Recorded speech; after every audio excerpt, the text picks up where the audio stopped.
10 साल के बेटे के साथ अपना जीवन निर्वाह करता था।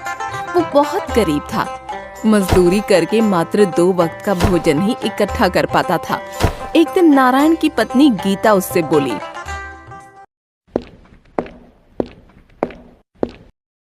सुनो जी, पहले हम 2 थे, तभी परिवार का गुजारा मुश्किल से हो पाता था। अब तो अमर भी बड़ा हो गया है, इसलिए मैंने एक बात सोची है। तुमने क्या बात सोची है गीता? आज से खेत खलिहानों में मैं भी मजदूरी करने जाया करूंगी। गीता, मैं तुम्हें कोई भी सुख नहीं दे पाया। अपना जीवन तुम्हें गरीबी में ही बिताना पड़ा। दुखी क्यों होते हो जी? सुख दुख तो जीवन में आते ही रहते हैं, और फिर हम एक गाड़ी के 2 पहिए ही तो हैं। दोनों को एक समान चलना चाहिए, तभी गृहस्थी की गाड़ी ठीक ढंग से चल पाती है। तुम ठीक कहती हो गीता।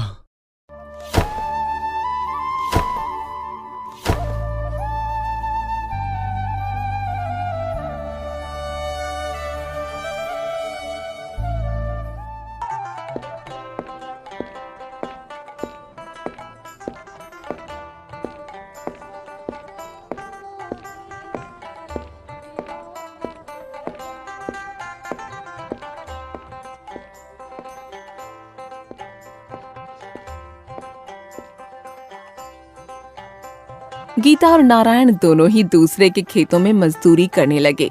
वो खूब लगन से मेहनत करते, लेकिन फिर भी उनकी आमदनी में कोई बढ़ोतरी नहीं होती। 2 समय के भोजन के अलावा वो कुछ भी नहीं कमा पाते। धीरे धीरे अमर भी 12 साल का हो गया। एक दिन फिर से नारायण निराश मन से गीता से बोला, गीता, सब पूर्व जन्मों के पापों का फल है। इतने वर्षों में तो कूड़े के ढेर के दिन भी आते हैं। फिर हमने ऐसा कौन सा पाप किया है जो गरीबी हमसे चिपक कर रह गई है? सब ईश्वर की माया है। अब तो वही हमें आगे का रास्ता बता सकते हैं।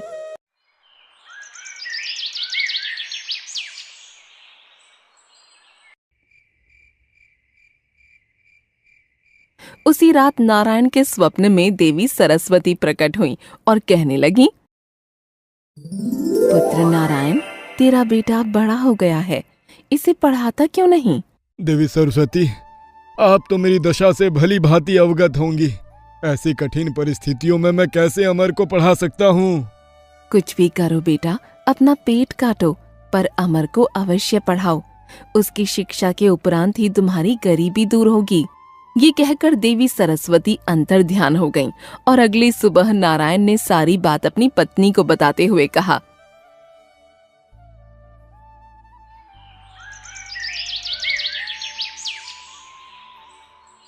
गीता, आज रात माँ सरस्वती मेरे सपने में आई थी। वो कह रही थी, अमर को शिक्षा प्राप्त होने के बाद ही हमारी गरीबी दूर हो सकती है। सुनो जी, तुम आज ही अमर को लेकर काशीनाथ चले जाओ। काशीनाथ? लेकिन वहाँ क्यों? काशीनाथ में विश्व गुरु नाम के विद्वान रहते हैं। शिक्षा जगत में उनका बहुत बड़ा नाम है। तुम अमर को विद्या अध्ययन हेतु उनके पास ले जाओ। गीता, इसके लिए तो बहुत अधिक धन की आवश्यकता होगी। कहाँ से आएगा इतना धन? इसके लिए तो लाला के पास ही चले जाओ। लाला के पास? हाँ, ले देकर गांव में वही तो महाजन है। अमर की शिक्षा के लिए उन्हीं से कर्ज ले लो। गीता, लाला अत्याचारी महाजन है। वो हमेशा गरीबों का शोषण करते हैं। वो बहुत अधिक ब्याज पर कर्ज देते हैं और समय पर कर्ज ना चुकाने पर वो बहुत क्रूर हो जाते हैं। तुम ऐसे महाजन से उधार लेने की बात कर रही हो? इसके अलावा और कोई रास्ता भी तो नहीं है जी। कुछ भी हो, जब साक्षात माँ सरस्वती ने अमर को शिक्षा दिलवाने को कहा है, तो हम अपने बेटे को शिक्षा अवश्य दिलवाएंगे। परंतु ऋण लेने के लिए हमारे पास गिरवी रखने के लिए है ही क्या? लाला बिना कोई वस्तु गिरवी रखे किसी को धन नहीं देते। तुम ये घर गिरवी रख दो। ये क्या कह रही हो तुम? सिर छुपाने का यही तो एक आसरा है। भगवान ना करे यदि ये भी छीन गया तो क्या होगा? शुभ शुभ बोलो जी, भगवान जो करेगा ठीक ही करेगा।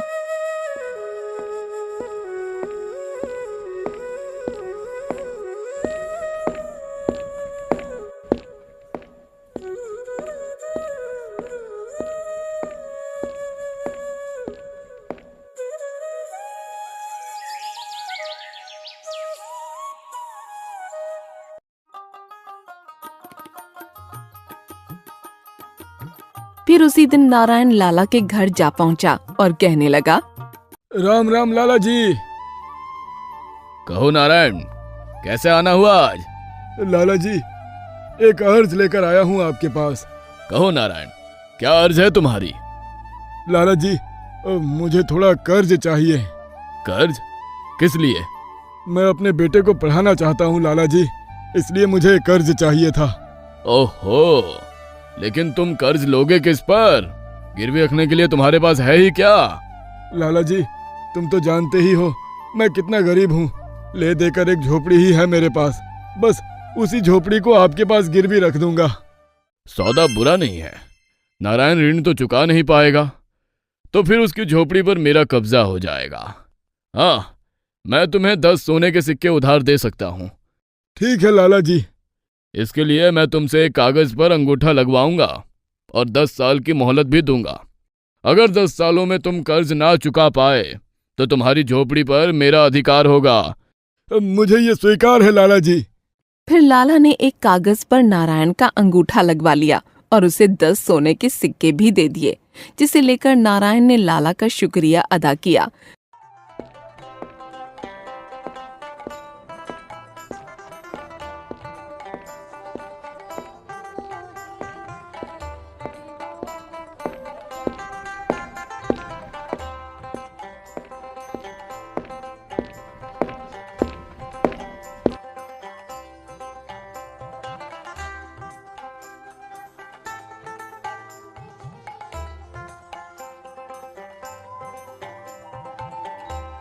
और अपने बेटे अमर को लेकर काशीनाथ के लिए निकल पड़ा। लंबा रास्ता तय करने के बाद वो काशीनाथ पहुंचकर विद्वान शिव गुरु की कुटिया में जा पहुंचे और ईश्वर से प्रार्थना करने लगा। हे ईश्वर, मेरे बच्चे की रक्षा करना, उसे खूब विद्वान बनाना, बस अब तो यही हमारा सहारा है। थोड़ी दूर और आगे बढ़ने पर वे विद्वान शिव गुरु जी के पास पहुंच गए और कहने लगे, गुरुजी प्रणाम। खुश रहो। कहाँ से आए हो तुम लोग? गुरुजी, मैं सूर्यपुर नाम के एक छोटे से गांव से आया हूँ। मेरा नाम नारायण है और ये मेरा बेटा अमर है। मैं अपने बेटे को आपसे शिक्षा दिलवाना चाहता हूँ, इसी उद्देश्य से आपके पास आया हूँ गुरुजी। अपने 10 सोने के सिक्कों की पोटली को गुरुजी के सामने रखा और पुनः कहने लगा, इसे स्वीकार कीजिए गुरुजी। क्या है इस थैली में? इसमें 10 सोने के सिक्के हैं गुरुजी।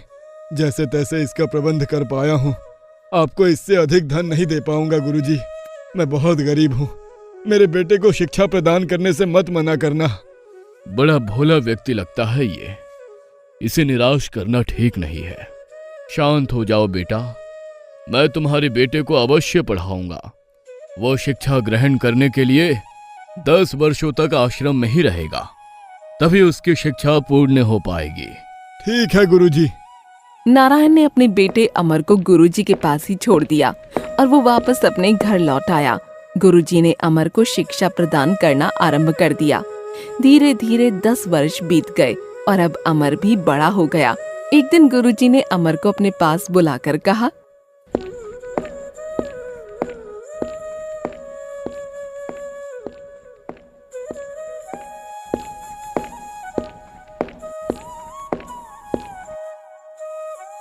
पुत्र अमर, आज तुम्हारी शिक्षा पूर्ण हुई।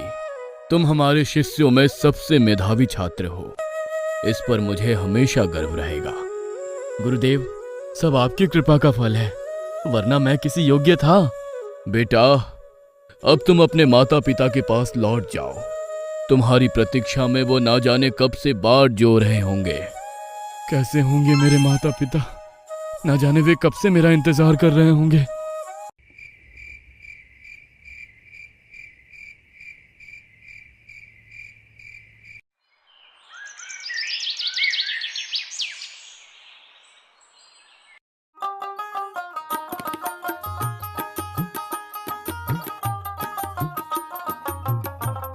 अगले ही दिन अमर लंबा रास्ता तय करके अपने गांव जा पहुंचा और अपनी झोपड़ी देखकर सोचने लगा, कितना सुंदर दृश्य है। कितना समय हो गया जब मैं यहाँ से गया था।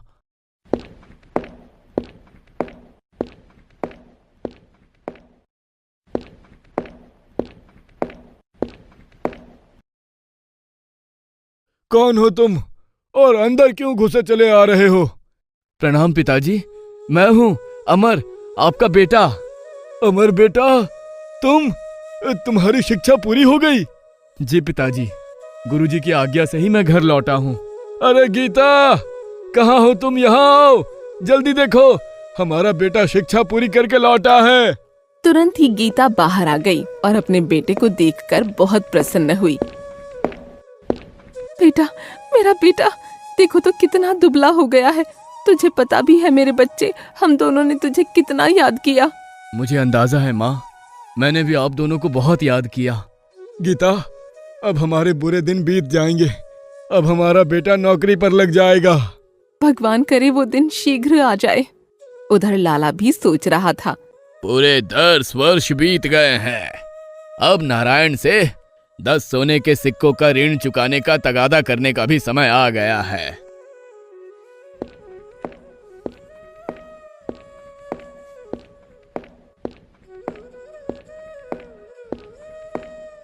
वो तुरंत ही नारायण की झोपड़ी की ओर चल दिया। जब वो झोपड़ी के पास पहुंचा तो सामने अमर को खड़ा देख सोचने लगा। तुम अमर हो? हाँ, मैं अमर हूँ। और आप लाला जी? ओह, भूले नहीं तुम मुझे? लाला जी, तुम भी कोई भूलने की चीज हो? कहो, कैसे आना हुआ आपका? तुम्हारे माता पिता कहाँ है? अमर ने लाला की बात का कोई जवाब नहीं दिया तो लाला का पारा चढ़ गया। वो तुनक कर बोला, बताते क्यों नहीं? तुम्हारे माता पिता कहाँ है? सुनो लाला जी, मेरे पिताजी जिंदा पेड़ों को काटने और मुर्दा पेड़ों को रोपने गए हैं। क्या? हाँ लाला जी, और मेरी माँ हवा बेचने और चांदी खरीदने गई है। लगता है ये अमर आवश्यकता से अधिक पड़ आया है, तभी ऐसी बातों से मुझे मूर्ख बना रहा है। अमर को धमकाते हुए वह बोला, ये कैसी ऊटपटांग बातें कर रहे हो? मैंने जो पूछा है उसका ठीक ठीक उत्तर दो। मैंने बताया तो लाला जी। सुनो, तुम्हारे पिताजी ने 10 वर्ष पहले ये झोपड़ी गिरवी रखकर मुझसे 10 सोने के सिक्के उधार लिए थे। क्या? क्या लाला जी, सचमुच? हाँ, नारायण ने 10 वर्ष बीतने पर भी वो सोने के सिक्के मुझे वापस नहीं लौटाए हैं। आज मैं अपने सिक्के लेने आया हूँ। तुम सच सच बता दो कि तुम्हारे माता पिता कहाँ है, नहीं तो क्या करोगे लाला? लड़का बड़ा चालबाज है, इससे चालाकी से काम लेना होगा। तो उधार दिए सिक्के वापस नहीं मांगूंगा। यानी कि आप कर्ज माफ कर दोगे? हाँ हाँ, माफ कर दूंगा। तुम बताओ तो सही वो कहाँ है? लाला जी, मैं आपकी बात पर कैसे विश्वास करूं भला? मैं पृथ्वी और आकाश को साक्षी बना रहा हूं। लाला जी, ये दोनों ही बोल नहीं सकते, अतः उन्हें साक्षी नहीं बनाया जा सकता। तो फिर क्या करे? अगर आप किसी जीवित प्राणी को साक्षी बनाएं तो मैं मान लूंगा। ये बित्ता भर का छोकरा तो हाथ ही नहीं जमने दे रहा है, पर मैं भी कोई कम नहीं हूं। तभी लाला की नजर झोपड़ी पर बैठी तितली पर पड़ी। वो कहने लगा, मैं इस तितली को साक्षी मानकर वादा करता हूं कि यदि तुम अपने माता पिता का पता बता दोगे तो मैं उनके द्वारा लिया गया कर्ज माफ कर दूंगा। ये हुई ना कुछ बात लाला जी। अब सुनो, मैंने कहा था ना कि पिताजी जिंदा पेड़ों को काटने वो मुर्दा पेड़ों को रोपने गए हैं। इसका मतलब है कि वो पेड़ों को काटकर बांध लगाने गए हैं। ओह, तो ये मतलब था तुम्हारा। तुम सचमुच बुद्धिमान हो अमर। अच्छा, अब मैं चलता हूँ। लाला, तूने बहुत से भोले भाले गरीब लोगों को सताया है। अब देख तू मेरे जाल में कैसे फंसता है।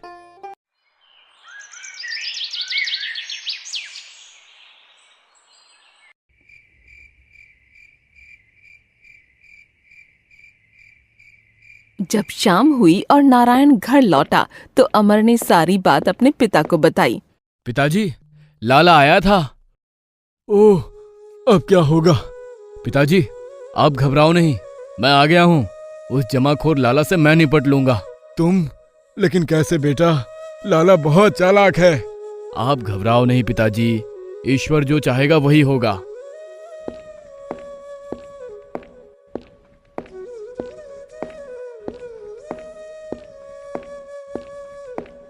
अगले दिन लाला फिर से नारायण के घर आ धमका। उस दिन फिर अमर घर पर अकेला ही था। लाला जी, आज कैसे आना हुआ? अपना उधार मांगने आया हूँ। कहाँ है तुम्हारे माता पिता? लाला जी, तुम किस उधार की बात कर रहे हो जो कल तुमने माफ कर दिया था? माफ किया था? तुम झूठ बोल रहे हो। कल ही तो आपने कर्ज माफ करने की बात कही थी। मैं महाराज के दरबार में शिकायत लेकर जाऊंगा। हाँ। उसी दिन लाला दरबार में पहुंच गया और महाराज से कहने लगा,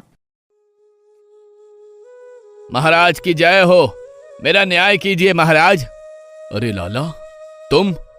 भला तुम्हें कौन परेशान कर सकता है? महाराज, गांव के ही नारायण ने मुझसे 10 वर्ष पूर्व 10 सोने के सिक्के लिए थे, लेकिन अब मांगने पर उसका धूर्त बेटा उल्टा बोलता है। मंत्री जी, तुरंत नारायण और उसके बेटे को महल में बुलाया जाए। महाराज के आदेश पर तुरंत नारायण और अमर को बुलाया गया तो महाराज ने नारायण से प्रश्न किया। नारायण, ये क्या मामला है? क्षमा कीजिए महाराज, पिताजी की तरफ से मैं पैरवी करूंगा। कहो, क्या कहना चाहते हो? महाराज, ये सच है कि 10 वर्ष पूर्व मेरे पिताजी ने लाला जी से धन उधार लिया था, तो उसे लौटाते क्यों नहीं हो? महाराज, कल लाला जी हमारे घर आए थे तो उन्होंने मुझसे कर्ज माफ करने का वादा किया था, फिर कर्ज मांगने का तो सवाल ही पैदा नहीं होता। यह झूठ बोल रहा है महाराज, मैं कल इसके घर गया ही नहीं था। अमर, क्या अपनी बात सिद्ध करने के लिए तुम्हारे पास कोई प्रमाण है? तब अमर ने कल का सारा किस्सा महाराज को सुनाया तो उन्होंने कहा, ओ, तो एक तितली है तुम्हारी गवाह? जी महाराज, वो तितली ही एकमात्र गवाह है। अमर, यह दरबार है, किसी नाटक का दृश्य नहीं जो तुम मनगढ़ंत कहानी बताओगे। मैं सच कह रहा हूं महाराज, कल लाला जी ने अपनी नाक पर बैठी तितली को गवाह बनाया था। यह झूठ बोल रहा है महाराज, कल जब मैं इसके घर गया था तो तितली झोपड़ी पर बैठी थी। अरे ये मैंने क्या कह दिया, अपने ही खिलाफ गवाही दे दी। लाला, अब तो तुम मेरे शब्द जाल में फंसी गया।